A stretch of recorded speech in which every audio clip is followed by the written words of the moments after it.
Welcome back to SendCutSend Community College. This is our office hour session, shop edition, where we're answering your questions and breaking things down in a clear and simple way. So grab your notes and let's get into it.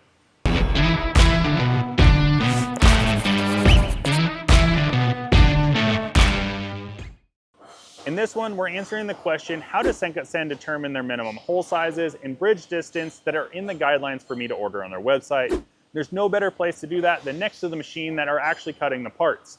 Here on the table, I have some cards that they use to essentially set up the cut conditions for those particular materials. Now this is just a sample. They have one for every single material, type, and thickness that are available on the website. If we look closer, we have two stainless steel examples here that are exactly the same except for two different thicknesses. Looking at this card, we have a handful of different features on it, but as they get smaller, we're checking to see if there's a failure, as well as we get smaller in the bridge distance. We can see if there's a failure here.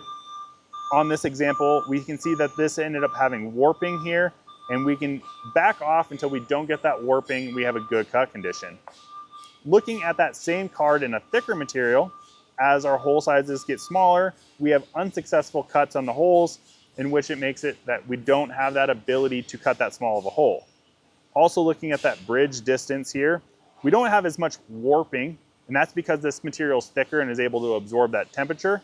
But if we look at the side, the thinnest bridge that we have completely burned out and is no longer a part of the actual feature. With that being said, there's a lot of different cut conditions for different types of machines, and we have different sample cards for those as well. This is ABS cut on our CNC router. As our hole sizes get smaller, we can see that we don't even have the smallest ones here, and that's because the diameter of that tool doesn't allow us to actually insert itself into that part. On our bridge gaps, we have good successful cuts, but we can see that there's a lot of flex in these last little bridges here. And we back it off of that because this ends up having chatter, they can bend, they can break, and you have an unsuccessful part as well. This is done for all the different types of machines, so water jet, CO2s, and etc. But the most important thing for you to understand is that this is setting you up for success. Each one of these designs are going to be testing out all of the different characteristics so that you can design and have a successful part cut straight from SendCutSend. Now, hopefully that answers your question. To get your questions answered, drop a comment underneath the lesson. We'll see you on the next one.